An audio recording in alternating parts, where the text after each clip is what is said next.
Hello everyone, welcome to Easy Economics. How are you all doing? I hope you all are doing good. Well, today I brought for you all October November 2024 2281 and 0455 variant 13. We'll be solving MCQs, paper 1. So let's dive quickly into what this paper has brought for us today. All right, coming to MCQ number 1. MCQ number 1 says, what is the cause of the economic problem facing the global market for gold? Now, we all know that economic problem refers to scarcity. When you've got unlimited wants and you've got scarce resources. So now let's look at the options available, keeping the definition in our mind. Option A says consumer wants for gold are limited. B says gold is a limited resource. C says only governments can sell gold. And D says there is an unlimited supply of gold. Now, C and D are absolutely incorrect because not only does government does not only sell goods, the private sector also does that. There's an unlimited supply of gold. That's incorrect because that's a natural resource and it has a limit to it. A says consumer wants for gold are limited. Again, it's incorrect because consumer wants are unlimited. So you can chop A, C, and D. So by logic also and by elimination also, what's the correct response? That gold is a limited resource. There is a finite supply of this resource, right? It's not infinite. It's not infinite. So for MCQ number 1, the correct answer is B. So we'll shade in B. Number 2. MCQ number 2 says the management of an airline decided to replace its airplanes with more technologically advanced aircraft. At the same time, the company retrained its pilots. So, what's the company doing? What's this airline doing? It's doing two things at the same time. A, it replaced its airplanes with more technologically advanced aircraft. And B, it retrained its pilots. So now they are asking which factors of production has the airline improved. Now, it has addressed to two factors of production. Now you've got to identify which factors of production have they improved upon. By retraining its pilots, it has done what? Has it improved its labor? Exactly. So it has improved its labor. What about the airplanes? Airplanes are what? Airplanes are its capital. And we all know what is capital. Can anybody recall for me what is capital? Yes, capital is aids to any, that's a factor of production that is attributed to anything which furthers your production, right? Further aids your production, right? It's used as an input to further production, right? So over here, airplanes would be the capital. So now you've identified the two factors of production you've improved upon. Now let's look at the options. A says capital and labor. B says capital and land. C says labor and enterprise. And D says land and enterprise. Exactly. It's the very first option. A. That's the correct response. Capital and labor. It has nothing to do with land. Neither it has to do with enterprise. Because if you're talking about enterprise, here we are talking about labor, right? It has nothing to do with risk taking or decision making over here. Otherwise, enterprise would have been ticked, right? So for 2, MCQ number 2, the correct answer would be A. A is the correct option. All right. Moving forward to MCQ number 3. MCQ number 3 displays a PPC curve. It has shown the choices for an individual between leisure and earnings. Now, on the vertical axis, it's displaying the hours of leisure per day. The horizontal axis is displaying the earnings in dollars. Now, what they're saying what is the opportunity cost to the individual of the extra earnings when moving from position X to position Y. Now, they're saying if the person was initially at X, so what now it has decided to move to Y. So now, if initially it was at X, what was it doing?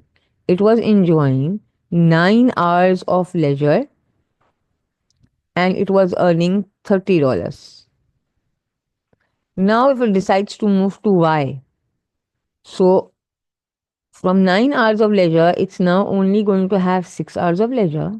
However, it's going to add onto its earnings by $10 and now it's going to earn $40. Now, what's the question? The question is, what is the opportunity cost to the individual of the extra earnings? Now, this extra $10 that this individual is earning, what's the opportunity cost he's paying?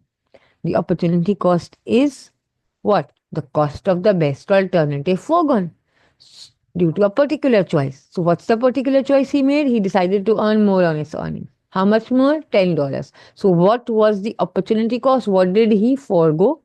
What did he had to part with? This 3 hours of leisure. So, he sacrificed his 3 hours of leisure in order to attain additional $10 of earning. I repeat, in order to get hold of this additional $10 of earning, it sacrificed his 3 hours of leisure. So the opportunity cost would be 3 hours of leisure per day. So on MCQ number 3, C is the correct answer. So we'll shade in C. I hope it's clear. Number 4. The world price of cocoa has been falling while the prices of products made from cocoa has been rising. Which combination might explain this? Now they're saying the world prices of cocoa is falling, but the prices of products made from cocoa have been rising. So now which combination might explain this? Now let's look at the answers. The first part of the table is showing the market for cocoa. If the price of cocoa is falling, so what do you think? Would it be an excess demand or an excess supply? Must have been an excess supply. That is why the price is falling, right? So you can chop A because it's talking about excess demand. Similarly, you can chop C because it's talking about excess demand. So either it has to be B or C. Looking at the first part of the table. Now, the second part says advertising expenditure on products made from cocoa. So now we know that the prices of products made from cocoa, the prices are increasing. So if the prices is increasing, it means what? This means the demand must have been increasing. So the advertising expenditure would have been increasing or decreasing. It must have been increasing. That is why the demand is surging. The demand increased. That is why the price of products made from cocoa increased. Right? So the advertising expenditure must have been increasing. The companies must have been spending more in order to entice the consumers. Right? So this means what? This means the advertising expenditure must have been increasing and the market for cocoa, there must have been excess supply. So satisfying both of these parts of the equation, this means D is the correct answer. So for number 4, we'll shade in D. Alright, moving on to MCQ number 5. MCQ number 5 displays a table. The table is showing you the amounts demanded and supplied of tomatoes at different prices. So now this shown from $10 to $50, different prices of tomatoes being sold. They're displaying us the demand, they're displaying us the supply. They're saying the initial equilibrium is at a price of $40. So now when the market was at $40, you see it was at equilibrium where 10 kgs was the demand and 10 kg was the supply. Now they're saying what? The following year, that means the year after, more efficient harvesting was done. That means supply increased by 50% at each price. So now at each price, ranging from $10 to $50, the supply rose. Now what are they asking? They're asking what will happen to the supplier's total revenue. So first we need to do what? We need to calculate the new supply. The supply has risen by 50% at each price. Initially it was at 2. So now the new supply would be what? 2 plus 50%, that means 2 plus 1, that means 3 kgs. 5 plus again a 50% means 5 plus 2.5, which means what? A 7.5 kg. 8 plus 4, that would be 50%, that means what? 12 kg. 10 plus a 5, because 50% of 10 is 5, so 10 plus 5 is 15, so now the new supply would be 15 kgs. And finally 12 plus a 6, because that's a 50% of 12 would give you an 18 kg. Now, first we need to identify where would the market be at equilibrium, where the demand and the supply equates. So now look at the new supply and tell me now, look at the demand. At which point, which price is it at equilibrium? It's at 30, where the demand is 10 kg and the supply, where the demand is 12 kg and the supply is also 12 kg. So what will be the revenue? Price into the quantity. How much is the quantity? 12, because this is now the new equilibrium. So I'll call it E1, right? Initial equilibrium was at where? At a price of 40. This was E. Now, price is what? 30. So what is the revenue? $360, right? This is the total revenue. What was the initial revenue? Initial price was 40 and initial quantity was 10. So the initial revenue was 400, right? This was initial revenue, initial total revenue. Now, what happened to the total revenue now?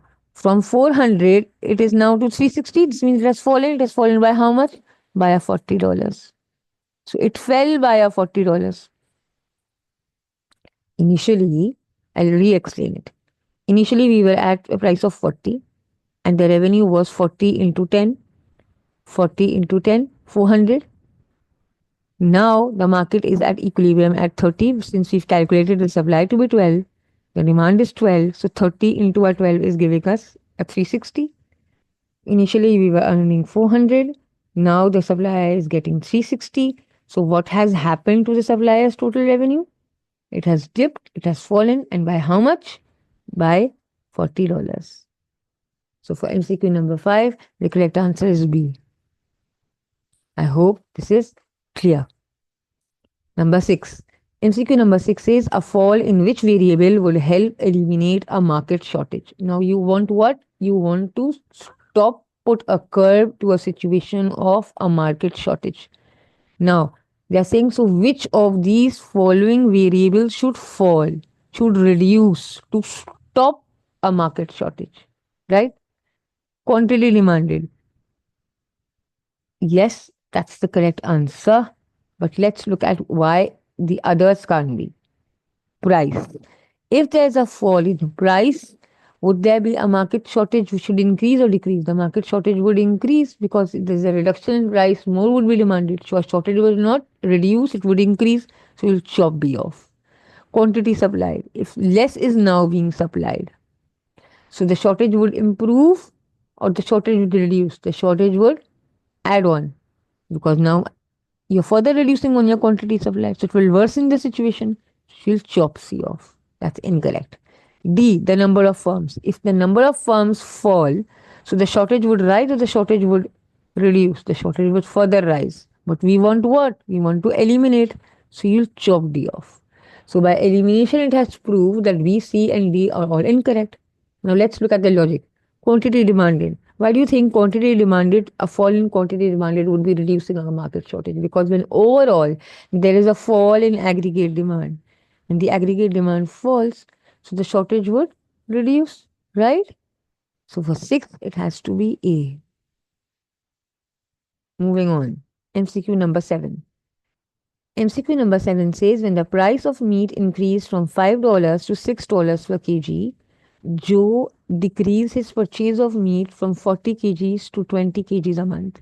What was the price elasticity of demand for meat?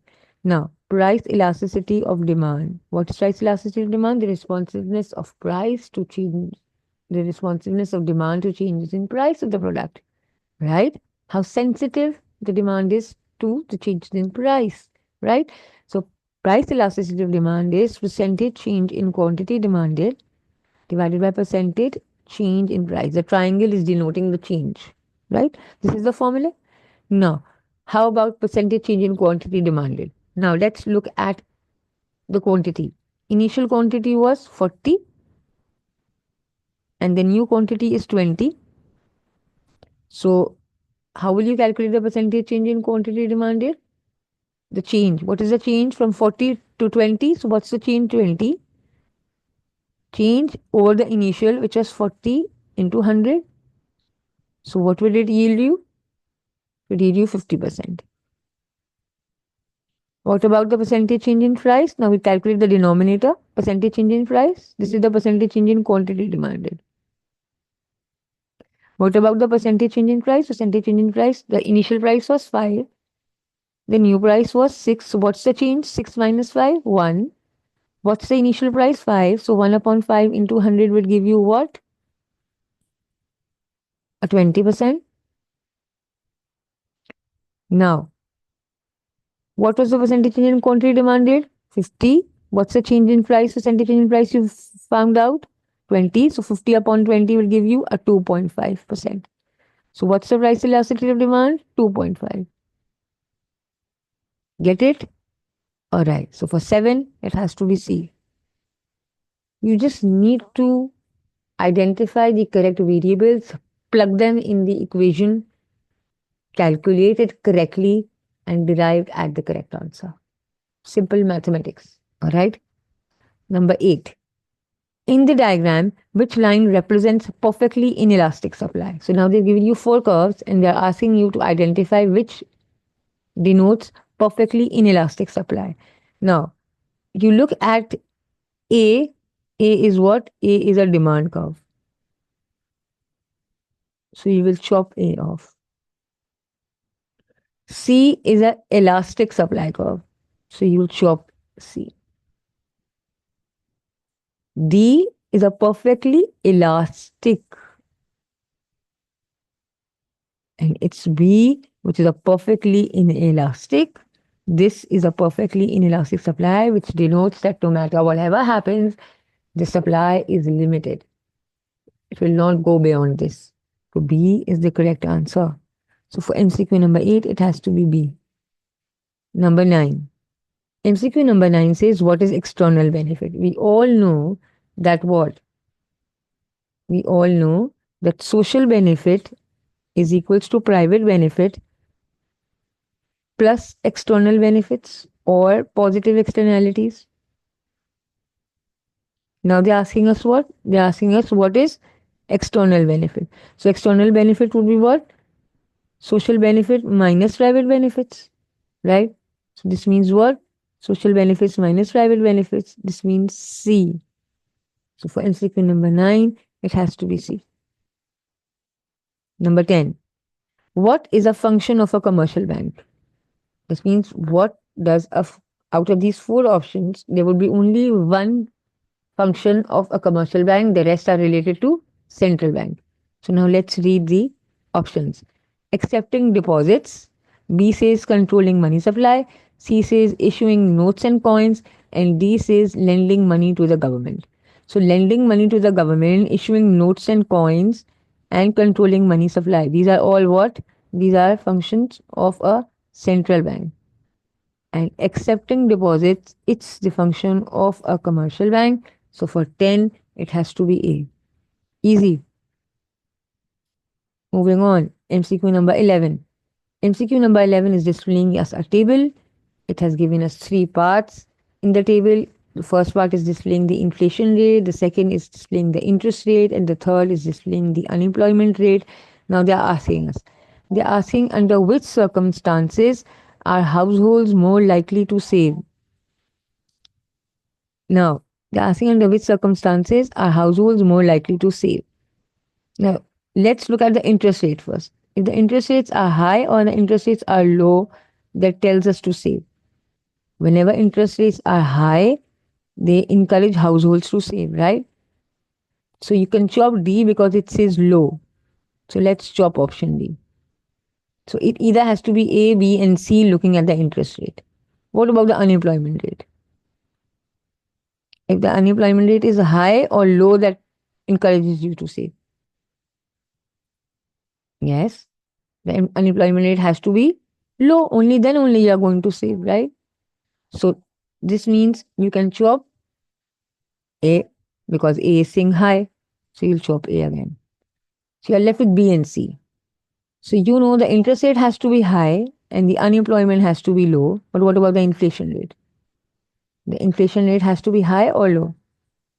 The inflation rate also has to be low because unless the inflation rate is low, you won't be able to save. your most of the earnings will be spent, right? So for 11, it has to be C. So we'll shade in C for 11. All right. Moving on to MCQ number 12. MCQ number 12 says a country wishes to increase the supply of nurses. So the country wants more and more of nurses to be supplied. What would be the most effective way of achieving this? Extending the training period for nurses. B says improving the working conditions of nurses. C says increasing the national minimum wage. And D says reducing grants. A says extending the training period. So if you will increase the training period, so the supply would be what? Reduced. More time would be required for nurses to get trained, right? So you can chop A. B says improving the working conditions of nurses. Exactly, when you'll give more benefits to the nurses in the form of improved working environment, they would be encouraged to work and more of people would provide their services as nurses, right? So yes, that's the correct answer. But let's look at why C and D cannot be the correct answers. C says increasing the national minimum wage. If you're increasing the national minimum wage, so you will be encouraging people to move into other occupations as well, and not necessarily people would be inclined towards, offering their services as nurses. So when you're increasing the overall national minimum wage, you are encouraging people to move into other sectors and other jobs as well, other professions as well. So you'll chop C. What about D? D says reducing grants for trainee nurses. If you are reducing grants for trainee nurses, so you are discouraging them rather than encouraging their supply. You will be providing hurdles in their supply, right? So you will chop D. So the correct answer is B. So for 12, it has to be B. Number 13. Number 13 says employers based in large cities often pay employees special allowances above standard pay rates. This means what? What are they saying? That what employers do is, employers, when they employ their employees, when they are hiring their workers, especially in large cities, they give on special allowances above standard pay rates. That means above the minimum salary, above the basic salary, they are giving them special allowances. Now they're saying, what would be the reason behind this? Why are they doing this? Why are they giving them, paying them beyond their basic salary? What's the reason? A says job security and promotion prospects tend to be restricted. If job security and promotion prospects are restricted, so this could not be the reason, right? B says living costs and transport costs tend to be high. Yes, it's because the cost of living is high, so you need to accommodate them. You need to prevent the burnout of employees. You want to encourage them to stick on to their jobs rather than leaving. So you need to provide them something extra in order to ensure that they are a part of your organization. Right? So for 13, it has to be B. Why can't it be C and D? C says there are few alternative job opportunities available. If there are few alternative job opportunities available, so the special allowances won't be workable, right? What about D? D says trade unions negotiate nationwide rate level. If trade unions negotiate nationwide, so what's the purpose in providing special allowances, right? So for 13, it has to be B. Number 14. Workers in a country have been concerned about their wages not keeping pace with inflation. So now what are the workers worried? That the wages do not rise at the same rate as inflation is, right? The value for money is deteriorating. The purchasing power is falling. This is what the workers are worried. How can trade unions assist workers in getting a pay rise? So now they're saying, what role can trade unions do in order to assure that they witness an increase in their pay? A says advise the workers to ask individually for a pay rise. B says negotiate on behalf of their member to secure a pay rise. C says offer to contribute financially to a pay rise. D says request improved working conditions.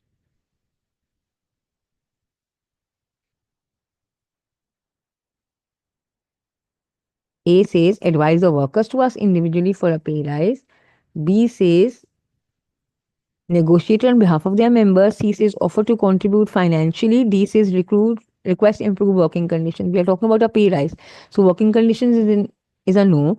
C says offer to contribute financially. That's not how trade unions work. Trade unions work on behalf of their members, right?